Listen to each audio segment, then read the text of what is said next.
Live from the Edinburgh Festivals.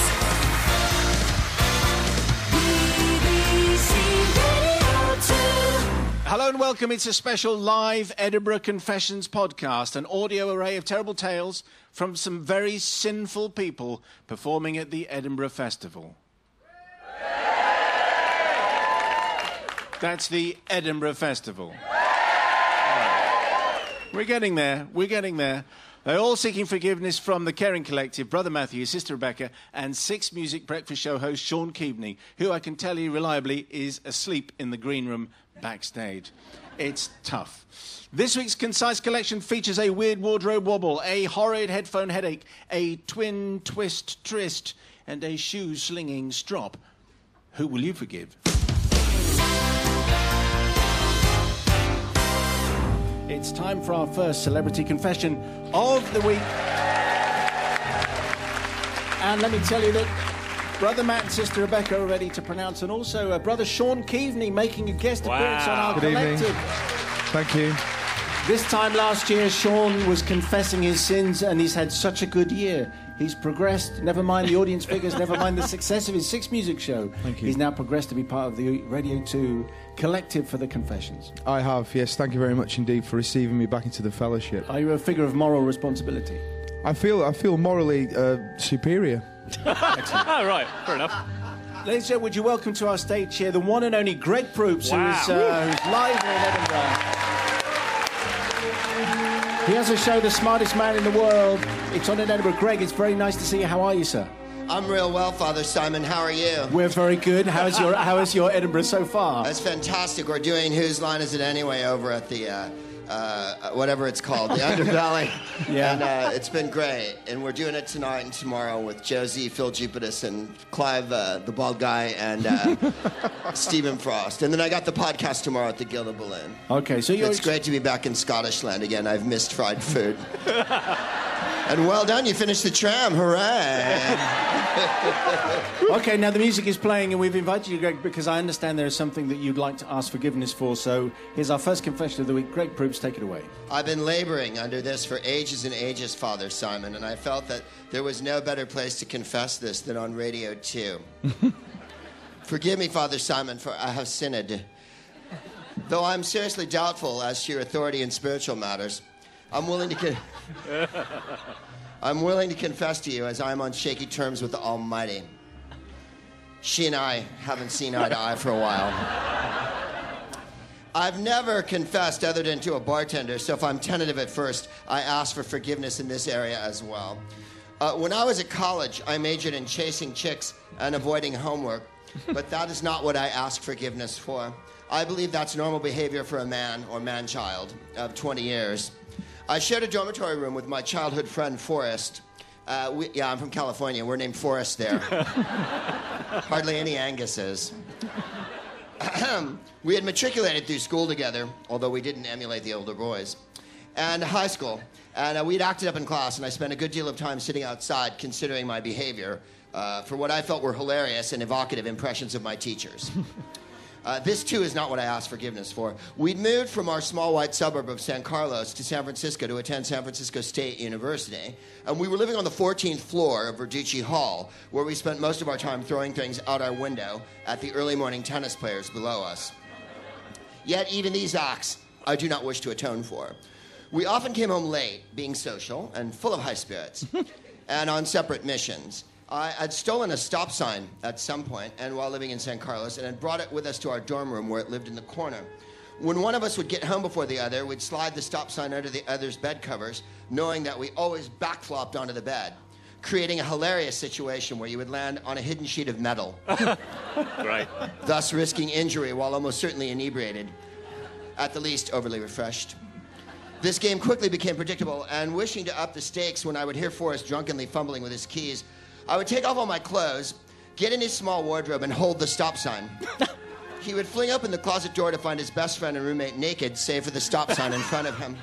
This often led to a minor heart attack on his part, and much hilarity ensued, in the manner of all high-spirited and directionless young idiots. Then came a moment of inspiration. I sense a certain amount of judgment from the room here, by the way. As if no one's ever gotten drunk and naked in someone's closet and stood there with a stop sign. Like, I'm the bad guy in this one? Wow, Scotland. Look in a tiny cracked mirror. Then came a moment of inspiration, as one particular evening I knew for a fact he'd been at a soiree where he was guaranteed to have over-imbibed. We dwelled, as I said, on the 14th floor, and there was a small balcony, not really a balcony. You were forbidden to get on it. It was more of a ledge that ran outside. There was no rail and no wall, just a 2-foot ledge, 14 stories up. He came home as I expected, and then my coup de grace came to fruition. I took off my clothes, clambered out the window into the windy San Francisco night, and stood naked on the ledge holding the stop sign in front of me. Forrest struggled to get the door open, turned on the light. He saw I wasn't there. He opened his closet and proceeded to get his clothes off while not noticing I was perched on the ledge outside, risking the elements. He was some time in making his bedtime ablutions, and finally, in his haze, he lifted his eyes to our window and saw me stark naked on the outside staring at him. He then fell over backwards in a fit of panic, which of course was my desired response. I clambered back into the room and attempted to revive him, but I had literally almost scared him to death. So I asked forgiveness for being a heedless moron who put myself in danger and tried to harm my friend with a stupid and dangerous act that would now be considered the stuff of an MTV reality series. If you can't find room in your heart, then I will accept a tram pass. Okay, that's great proof for you. Greg Proops confessing live. Let's check in with Brother Sean. First of all, Brother Sean, what do you think? I have never been so disgusted in all my life. Personal peril, nakedity as well.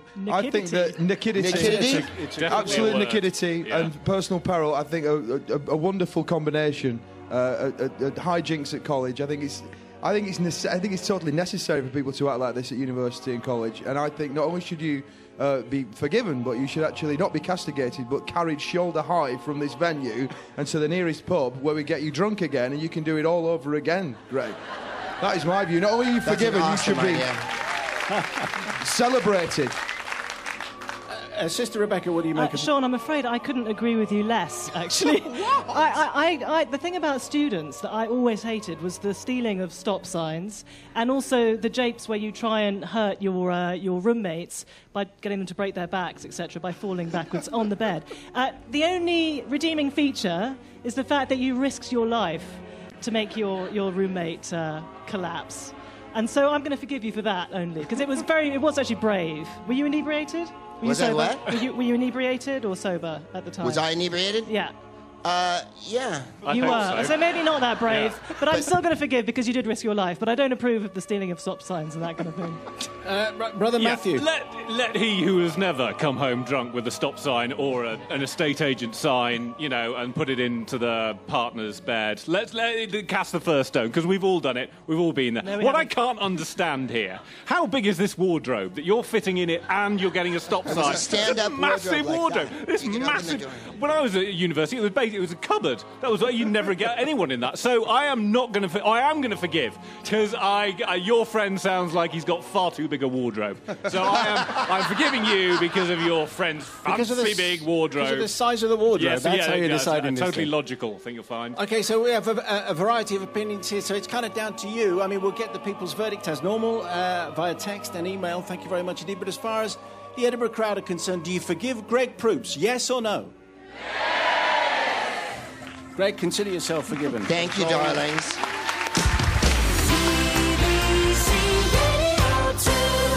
So here we are with our live Edinburgh-themed confession feature. We welcome back Sean Keaveney, ladies and gentlemen, back into our collective. Johnny, Matt, Rebecca. Sean is doing his 6 Music Breakfast show, and he's doing his own show. We went to see your show this morning. I was dead excited when you walked in. I thought I'm going to have to up my game here. Yeah. It's basically like your radio show with swearing. That's a really excellent description of it, which I'll put on the posters next year. But it's very... thank you for joining us every day, Thank because you. you add a certain something. I'm feeling very judgmental. Oh, well, that's bad news for Russell Grant, ladies and gentlemen, who's on our stage. Russell's show is strictly Edinburgh. Hello, Russell, how are you? I'm not too bad, Simon, thanks. Yeah? Yeah. You look contemplative, and you look I am slightly... contemplative. I've got a halo over my head, because you've made me come here to confess something. Well, yeah, well, that's true. First, how's the show going? Oh, the show's really good. I mean, it's Strictly Edinburgh, so it's all about Strictly Come Dancing, a lot of secrets about Strictly, breakfast television, but most importantly, it's the story of my life told through disco. Wow. So in 55 minutes, there's 8 disco numbers, and if you don't dance, you get chucked out. Brilliant. That sounds so don't go and be grumpy, basically. No, you got to come and have joy and spread the joy, and it's fantastic. So you get everything from Kylie to Gloria Gaynor to Bobby Darin to, well, it's everything you've ever wanted in life. Wear sequins, that's the thing. Lots of sequins, but no sex. Right, okay, good. Fine. So maybe you're leading us into your story. What is... you're here, it's our confessions. It's our drive time live confessions then, Russell. What is it that you'd like to confess to tonight? Well, Father Simon and the Holy Collective, I have a confession. Not so long ago, a very hot, sweltering day in London town on the Underground, pushing 37 degrees. I got on at Liverpool Street Station onto the Underground, and everybody was being sweaty and rubbing against each other on the tube. And this confession is not what you think it is, by the way. For many, many years, 40 years if not more, I've had a thing called tinnitus, which means in my ears you hear constant ringing and noises, and it's something you can't stop, and you have to live with it. And so on this hot, sweltering day in the carriage, I'm thinking to myself, my tinnitus is really bad today. And it was like a... And I thought, my tinnitus has now got rhythm. And I suddenly realised, as I looked across the carriage, there was somebody there who was not just playing rap, the worst kind of... I can't even use the word music for it, but he was impaling every person in that carriage with his music choice. And it was awful. It was so awful. We're already hot and bothered, and we have this... And I'm thinking, I can't stand it. I really can't stand it. Shall I go and tell him to buy some more expensive earphones or headphones? Anything. But there's nothing worse than being in a carriage or a bus and somebody thinks that what they like, you're going to like as well. Anyway, somebody got off just past Liverpool Street as we're coming into Tottenham Court Road. And it was the seat next to this person. I thought, I'm going to go and sit there. So I went and sat there, and this guy is in another world of his... Nice. And I thought to myself, I've got to stop this. Oxford Circus was my stop. So he was in another world, and he had his iPhone, or whatever it was, with the little plug that goes in from the iPhone up to his ears. I took a deep breath, and for the whole of humanity, I pulled his plug out.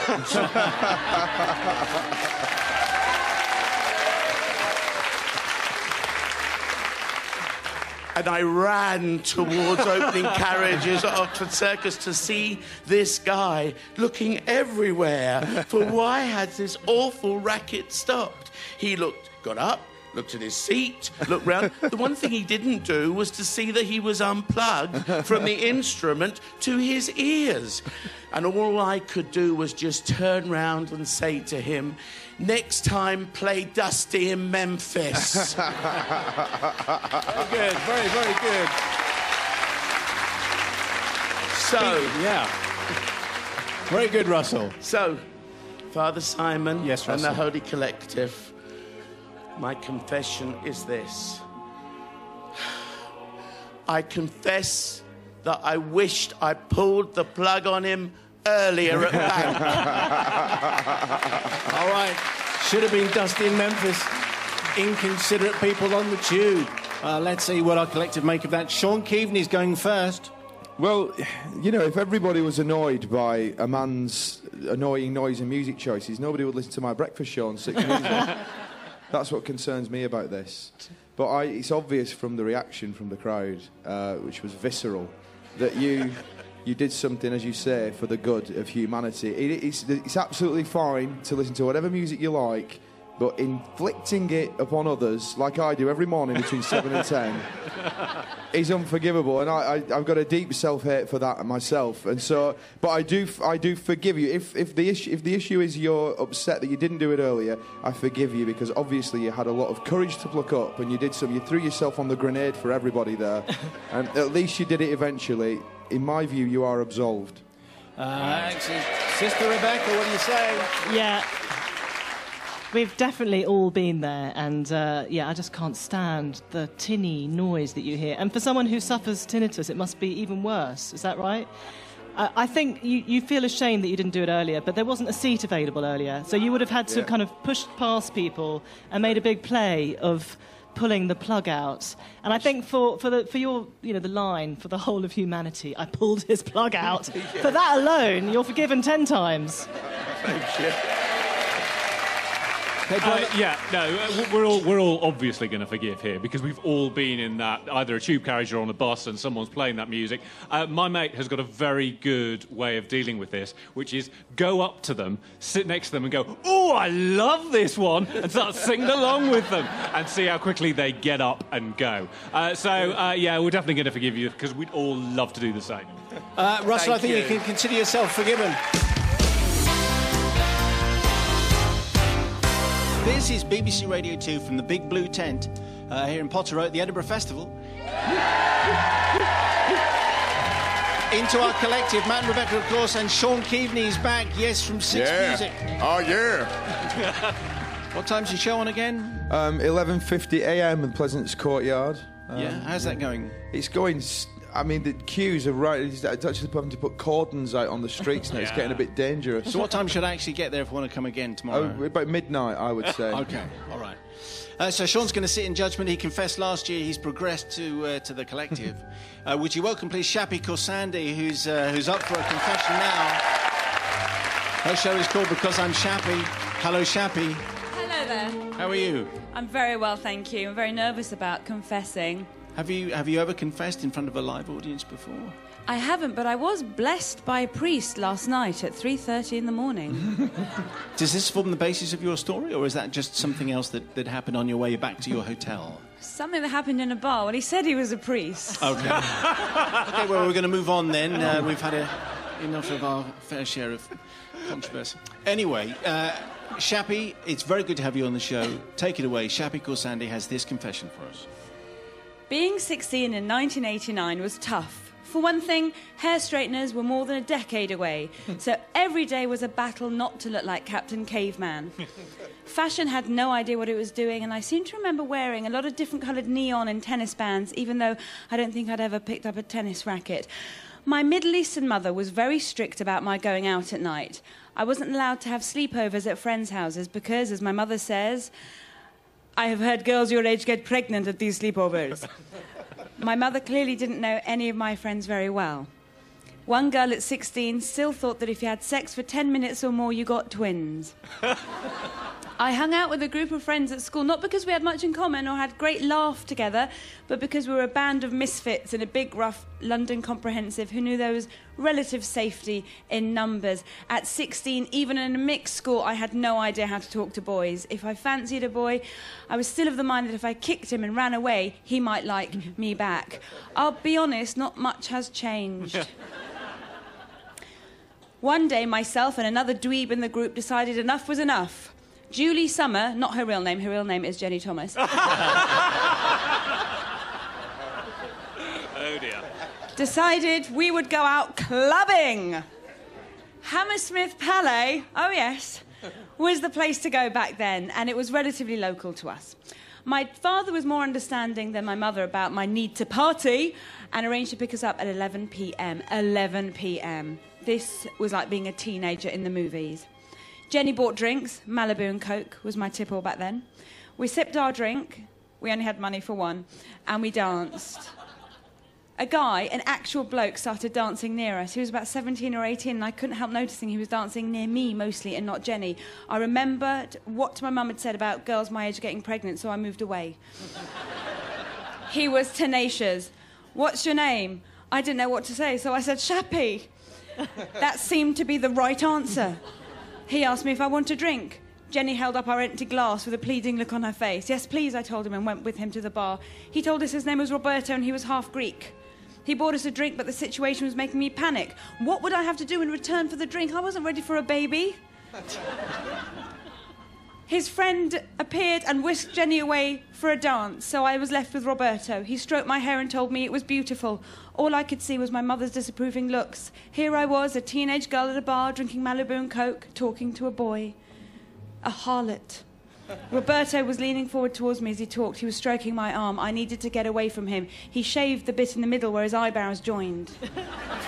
I could see a little eyebrow 5 o'clock shadow. I went to the dance floor and found Jenny locked in an embrace on the dance floor. It was a horror show of 80s teenage snogging, all teeth and hair. Roberto pulled me towards him and tried to kiss me. I pulled away and politely declined. I moved to another part of the dance floor. Roberto appeared again. I gave him the slip. He ended up being a real pest. He was like a drunken Mr. Tickle. Everywhere I went, his long arms would appear all over me, and I had to untangle myself from him. My night out ended up being a bizarre game of cat and mouse with a half-Greek boy from North London. Mercifully, at 11 o'clock, I grabbed Jenny, and like two Cinderellas, we went out to meet my dad, who was waiting dutifully for us in his Ford Cortina. A few days later, I was walking in my local shopping centre, out buying hair mousse, probably, and I heard someone call my name. Well, hello, Shappy. I turned. It was Mr. Tickle, grinning at me in broad daylight. I noticed the stubble between his eyebrows. He needed a shave. This was awkward. Roberto seemed delighted to see me. He was touching my arm again, telling me what an amazing coincidence it was to see me, and he'd lost me in the club before he could ask for my number. I had to ask quickly. Out at Hammersmith Palais, I said. You must have met Shappy. I'm Shardy. I'm her twin. He was taken aback. Her twin? Yes, I told him, trying to change my voice a little suddenly. He told me I looked just like Shappy. I told him not so much anymore because she just had her hair cut really, really short like a boy's. And what's more, Shappy was emigrating to America the very next morning. Roberto seemed saddened by the news. That's a shame. I liked your sister very much. I was slightly hurt now that he thought that he liked her more than me. And I was worried that my imaginary twin was prettier than me.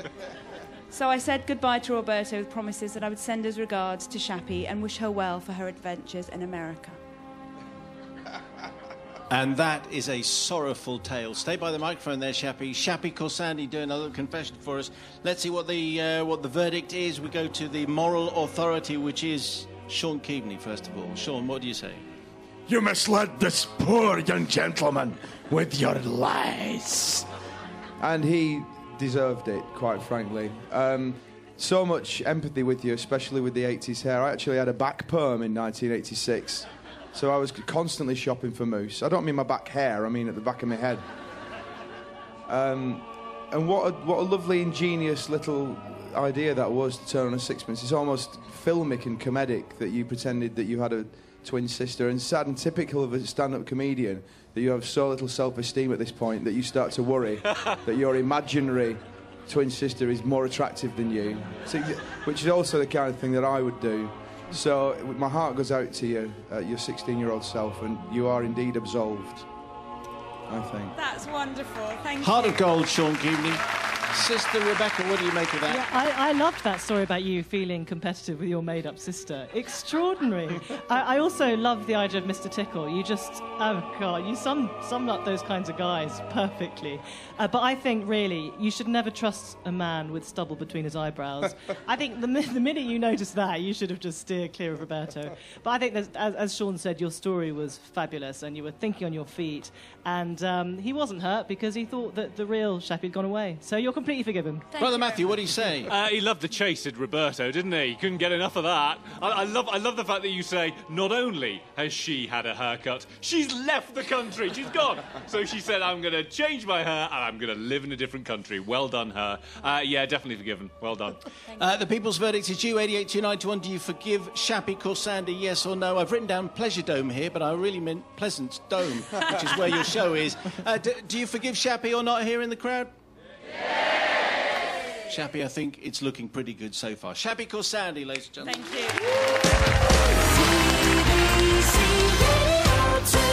It's time for another Drive Time Confession. Sean Keaveney is back as part of our collective. Hello, Sean, again. Hello. You feel refreshed after your power nap backstage? I feel really good, actually. Thanks very much. How long were you asleep for, would you say? 28 minutes. Yeah? Till you walked in, actually.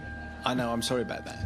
They did say Sean's asleep, but he won't mind if you go in and get your waterproof. So I went in and got my waterproof. It's just nice to be woken up by a Radio 2 legend. Oh, well, that's fine. But then you turned up. Yes, exactly. Thanks, Matt. Matt and Rebecca are ready to go as well. And also on the stage and already demanding attention, Jason Bernstein, our confession. Hello. Sorry, this is not good for radio at all. Do you want to describe what you're doing? Well, you introduced me off air, and then that's not very easy for a comic to stay quiet and do nothing. So I've been basically reenacting Buckaroo. And it's great because the audience in Scotland are so much fun, and they've just dressed me with a crutch, an umbrella, an iPhone, a backpack, and somebody else's jumper. Okay, which is all of which. Sorry? Is this going to be relevant for your story, or it's just... No, it's just to make the story funnier. Okay. So with his umbrella up and his crutch in his left hand and his rucksack casually tossed over one shoulder, Jason Byrne, do you have a confession for us tonight? Yes, I do. Father Simon. Also, can I just start off by saying that, of course, to Protestants, confession is quite a funny thing, but it's an actual thing that Catholics have to do for real. So well done for having a laugh about that. That's get them up to do a confession. The Catholics are mad. Ah, God bless us and all, but we actually really do this. But Protestants don't have to confess because you don't do anything wrong. So well done. It's a big party, isn't it, with the Protestants and with your separations and divorces and leaving whenever you want. And sorry, this is. Here we go. Anyway. This is... And also, can I say, Simon, when you confess to somebody, like to a priest, he's not allowed to tell anybody. This is all backwards. We're live on air. Anyway, I've never told this story, actually. I was... this is a major confession. If the guy's listening in, this will be just great. I was in Amsterdam, and there we go. No, that's not true. Don't do that. I was in Amsterdam, right, and we were there, and in a hostel called Arena. It doesn't matter about that. And I was with my friend PJ, and now what happened was when we arrived into this hostel at the start of the 2 weeks, we had plenty of money, and we had rooms to ourselves, so we were doing very well. Then we ran out of money very quickly, as you would do while you're on holidays as a 20-year-old in Amsterdam. And... So we ran out of money, and then we went into a room with 4 people, and then 6, and then 12. Now, this is where this horrible thing happened. One night, myself and PJ, we were sharing a bunk. Well, as in like he was in the bottom and I was in the top. We weren't just... we weren't both in one bed together. No, so he was on top and I was on the bottom. And there was French and Italians in the room with us. We didn't really speak to them, but this is the awful thing that happened. We kind of nodded off, and as we nodded off, we heard a very loud snoring noise coming from one of the bunks, and it was like a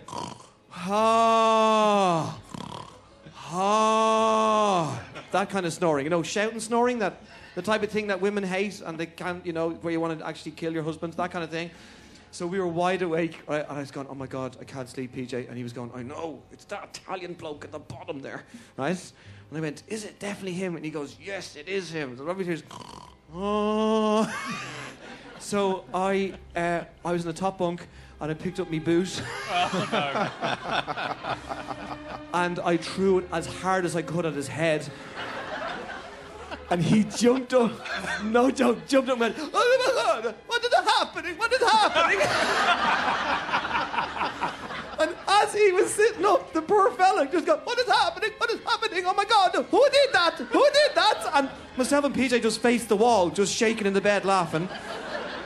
And as he was saying, who did that? All we could hear is...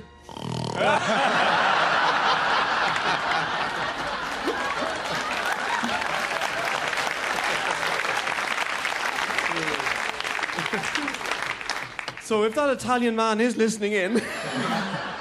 Because the next day we were having breakfast, he goes, somebody hit me in the head with a shoe.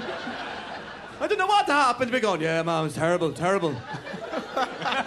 So that's my confessions. I've got many, but that's the one that we can only fit in. Okay.